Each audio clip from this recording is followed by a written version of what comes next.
Assalamualaikum warahmatullahi wabarakatuh. Innal hamdalillah nahmaduhu wa nasta'inuhu wa nastaghfiruh wa natubu ilayhi wa na'udzu billahi min shururi anfusina wa min sayyiati a'malina.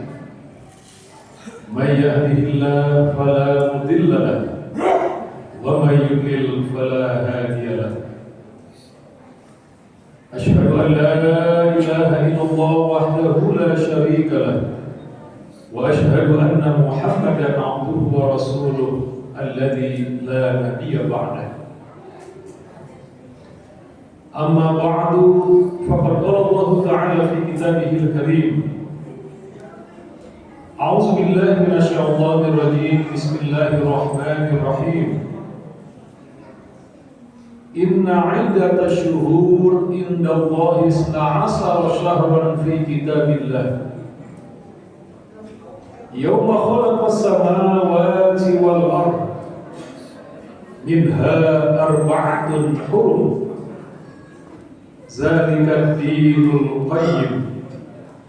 فلا تظلموا فيهن أنفسكم وقاتلوا المشركين كافة كما يقاتلونكم كافة واعلموا أن الله مع المتقين. وقال أيضا يا أيها الذين آمنوا اتقوا الله حق تقاته ولا تموتن إلا وأنتم مسلمون. Sadaqallahul azim. Ma'asyiral muslimin, sidang salat Jumat rahimakumullah. Dalam ayat yang ke-36 dalam surat At-Taubah yang tadi Khatib sampaikan, bahwa jumlah bilangan di sisi Allah, jumlah bilangan bulan di sisi Allah itu ada 12. Inna 'iddatash shuhur indallahi 12 syahran fi kitabillah.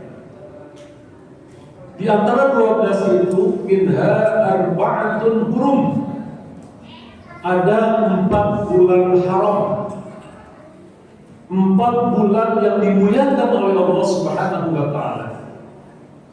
Yaitu bulan Zulqa'dah, Zulhijjah, bulan Muharram dan bulan Rajab. 3 berurutan, kemudian yang satu agak jauh yaitu bulan Rajab. Dari urutan 12 bulan bilangan di sisi Allah Subhanahu wa taala. Hari ini hari Jumat, kita masih berada di bulan Muharram, tanggal 18 Muharram 1448 Hijriah. Berarti kita berada di salah satu bulan haram.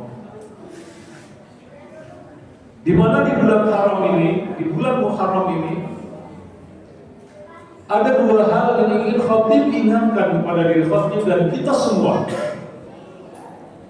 Yaitu pertama, peristiwa hijrah, dan yang kedua terkait dengan anjuran agar kita banyak melakukan muhasabah. Hijrah dan muhasabah di bulan Muharram ini. Kenapa di bulan Muharram ini kita selalu diingatkan dengan hijrah, hadirin sekalian? Karena bulan Muharram ini adalah bulan yang pertama di dalam hitungan tahun Hijriah di dalam Islam.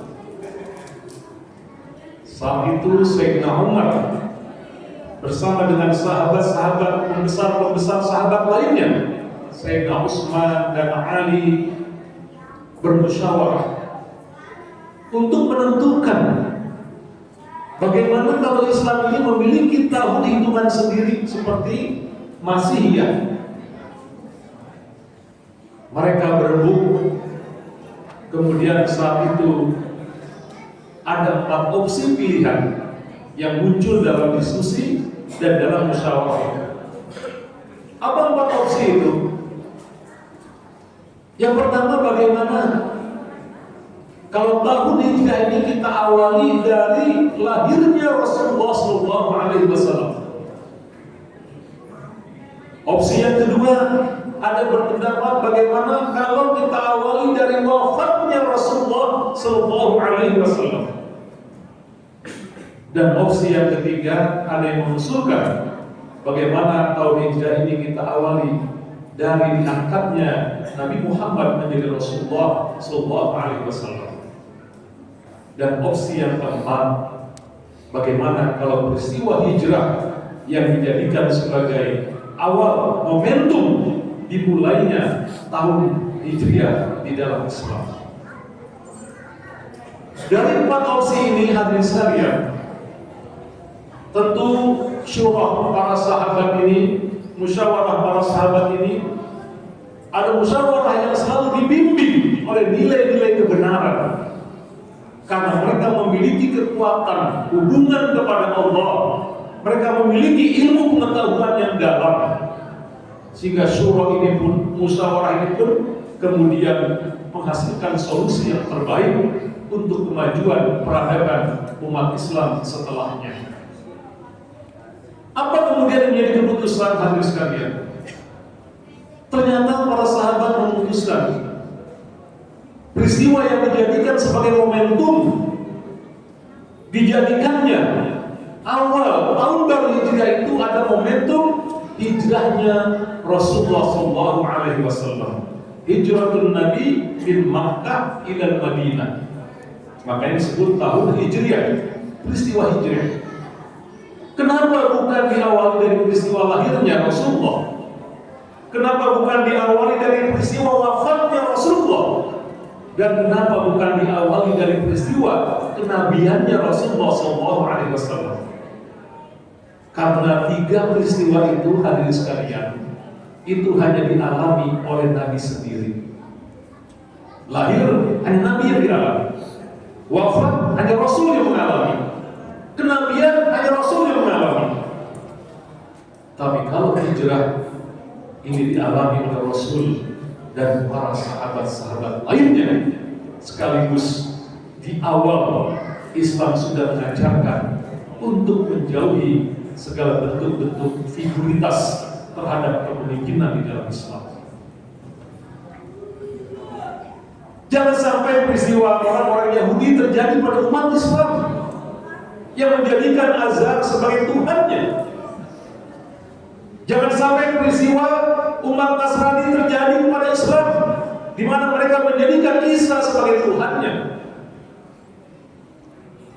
Manusia seperti itu ketika melihat ada sesama yang lebih tinggi ilmunya, lebih hebat, memiliki kemampuan, kadang-kadang kelewatan batas menjadikannya sebagai Tuhan.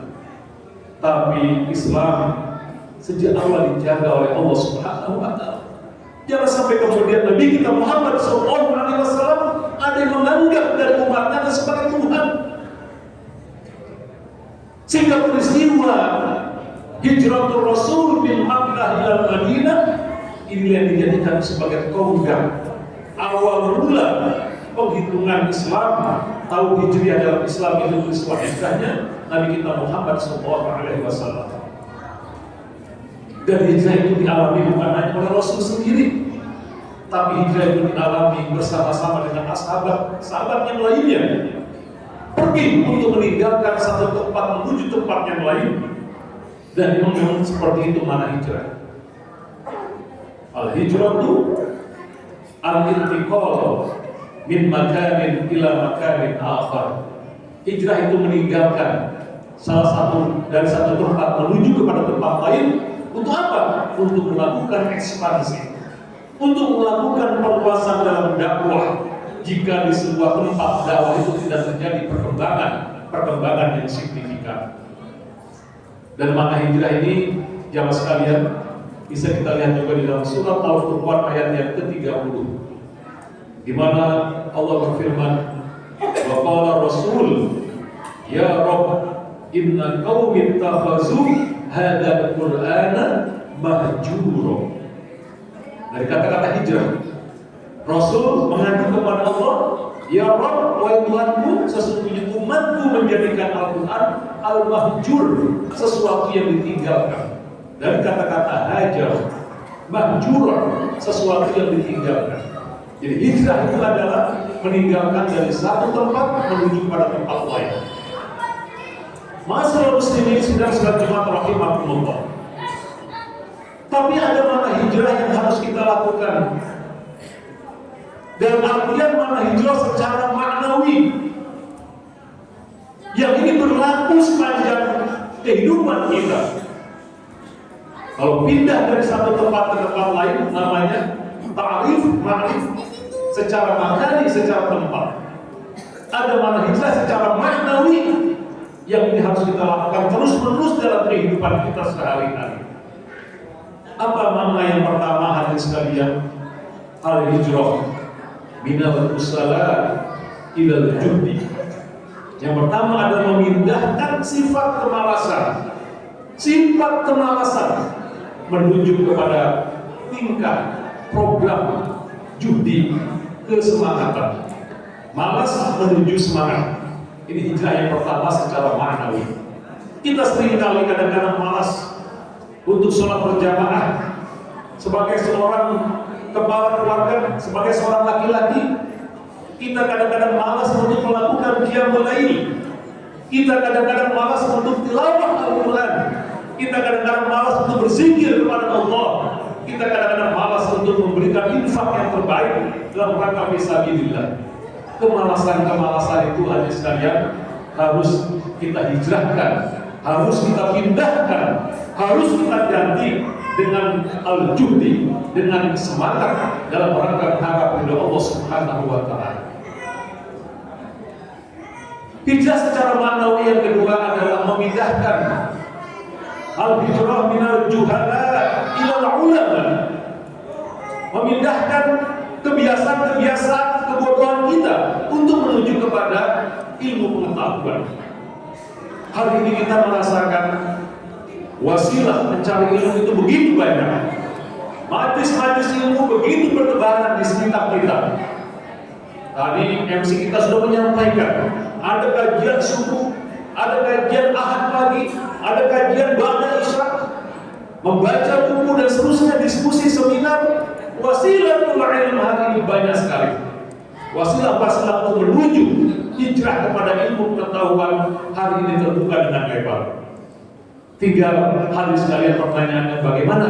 Apakah kita siap untuk terus menjadikan diri kita semangat menuntut ilmu Allah Subhanahu wa taala yang begitu banyak, sehingga mudah-mudahan dengan ilmu itu ibadah kita menjadi benar, ibadah kita menjadi sesuai dengan apa yang diatur oleh Allah, sehingga mudah-mudahan dengan benarnya ibadah yang kita lakukan, Allah menerima setiap amal ibadah yang kita lakukan itu. Dan yang ketiga, hijrah secara maknawi adalah minal maksiyah ila ta'ah. Memindahkan kebiasaan-kebiasaan kemaksiatan yang mungkin masih sering kita lakukan hari-hari ini, baik kemaksiatan dalam bentuk melakukan dosa maupun meninggalkan sesuatu yang menjadi kewajiban kita. Maka di tahun ini 1448 Hijriah hadirin sekalian, kita mulai mengurangi, bahkan kita perlu tinggalkan seluruhan, sehingga tidak ada lagi waktu kita melakukan kemaksiatan kepada Allah Subhanahu wa taala. Karena kita yakin kehidupan kita di dunia ini sangat sementara. Usia yang Allah berikan terbatas. Berita-berita kematian hari ini begitu banyak. Oleh karenanya, kematian ini harus kita siapkan dengan sebaik-baiknya. Di antara salah satunya adalah senantiasa melakukan hijrah, perbaikan-perbaikan dari kemaksiatan yang pernah kita lakukan menuju kepada ketaatan kepada Allah Subhanahu wa taala. Ma'asyiral muslimin sidang salat Jumat rahimahumullah. Yang kedua, di bulan Muharram ini juga mengajarkan kepada kita selain hijrah adalah memperbanyak muhasabah, introspeksi dalam kehidupan kita sehari-hari. Ayatnya di dalam surat Al-Hasyr ayat yang ke-18. Ya ayyuhalladzina amanu taqullaha wa tanzur nafsum ma qaddamat lighad wattaqullaha innallaha khabirum bima ta'malun. Evaluasi merupakan sebuah keperluan hadirin sekalian. Ada orang yang melakukan evaluasi harian, ada orang yang melakukan evaluasi pekanan, ada orang yang melakukan evaluasi bulanan, ada orang yang melakukan evaluasi tahunan. Sayyidina Umar bin Khattab, manusia yang terbaik setelah Rasulullah dan Abu Bakar, adalah sahabat yang senantiasa melakukan evaluasi dalam amal yang dia lakukan, bukan tahunan, bukan bulanan, bukan pekanan, tapi beliau melakukannya sehari sekali untuk menghitung-hitung amal-amal yang sudah beliau lakukan. Sehingga ada asar yang sangat terkenal dari beliau, hasibu anfusakum, hisablah diri kalian, kata Sayyidina Umar, qabla an tuhasabu, sebelum kalian dihisab oleh Allah Subhanahu wa taala. Kita semua nanti akan dihisab oleh Allah jamaah sekalian. Jika kita ingin ringan hisab kita ringan di hadapan Allah, maka mulailah hari ini kita menghisab diri kita masing-masing. Masing-masing kita harus memiliki buku rapor terhadap amalan ibadah yang sudah kita lakukan. Minggu ini tilawah kayaknya belum sama sekali. Mari kita perbaiki.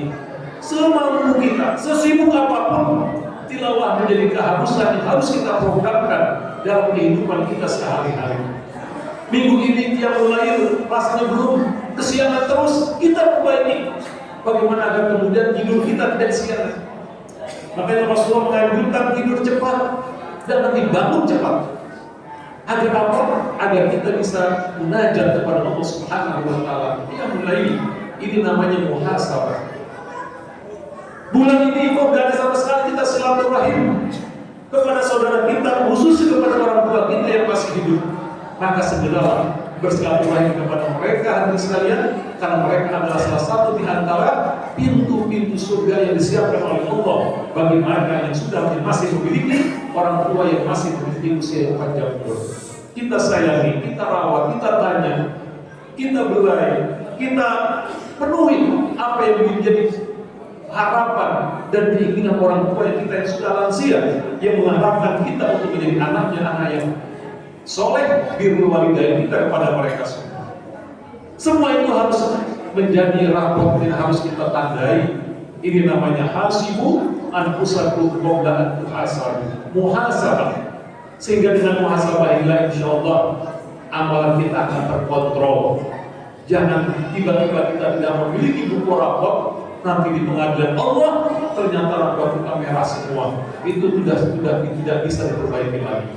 Tapi kalau merahnya masih di dunia sekarang, masih ada umur dan masih ada usia, maka insya Allah kita akan mampu dan bisa memperbaikinya dengan sebaik-baiknya. Inilah dua amalan yang khatib ingatkan kepada jamaah sekalian, khususnya di bulan Muharram ini. Yang pertama adalah hijrah dalam kehidupan sehari-hari secara maknawi, dan yang kedua kita banyak melakukan muhasabah, introspeksi terhadap amal-amalan ibadah kepada Allah yang sudah kita lakukan sejauh mana. Mudah-mudahan Allah Subhanahu wa taala memberikan kemudahan bagi kita semua, sehingga nanti di saat kita dipanggil oleh Allah Subhanahu wa taala kita mendapatkan julukan husnul khatimah. Amin ya rabbal alamin.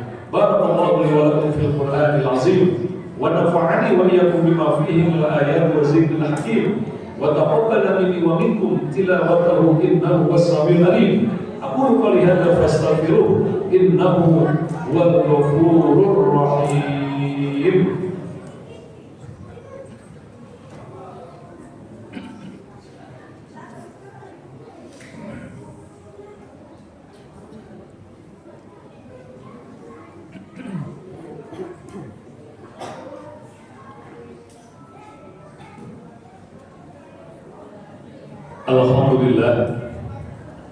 Alhamdulillahilladzi khalaqal mauta wal hayata liyabluwakum ayyukum ahsanu amalan wa huwal azizul ghafur. Asyhadu an la ilaha illallah wahdahu la syarika lah wa asyhadu anna Muhammadan abduhu wa rasuluhu alladzi la nabiyya ba'dahu. Amma ba'du, faqad qala Allah ta'ala fi kitabihil karim. A'udzu billahi minasyaitonir rajim. Bismillahirrahmanirrahim. Inna Allaha wa malaikatahu yusholluna 'alan nabi ya ayyuhalladzina amanu shollu 'alaihi wa sallimu taslima. Allah اللهم صل على سيدنا محمد وعلى آل سيدنا محمد كما صليت على سيدنا إبراهيم وعلى آل سيدنا إبراهيم وبارك على سيدنا محمد وعلى آل سيدنا محمد كما باركت على سيدنا إبراهيم وعلى آل سيدنا إبراهيم في العالمين إنك حميد مجيد. اللهم اغفر للمؤمنين والمؤمنات والمسلمين والمسلمات الأحياء منهم والأموات. اللهم تقبل صلاتنا، اللهم تقبل صيامنا، اللهم تقبل ركوعنا، اللهم تقبل تلاوتنا، اللهم تقبل كل سائر أعمالنا. اللهم أعز الإسلام والمسلمين، اللهم أعز الإسلام والمسلمين، اللهم أعز الإسلام والمسلمين. اللهم انصر إخواننا المسلمين المستضعفين في فلسطين، اللهم انصر إخواننا المسلمين المستضعفين في غزة، اللهم انصر المجاهدين في سبيلك على أعدائك أعداء الدين من اليهود والنصارى والصيوعين ومن على ساكنتهم. ربنا آتنا في الدنيا حسنة وفي الآخرة حسنة وقنا عذاب النار. عباد الله، إن الله يأمركم بالعدل والإحسان وإيتاء ذي القربى وينهى عن الفحشاء والمنكر والبغي يعظكم لعلكم تذكرون. فاذكروا الله العظيم يذكركم. في الصلاة.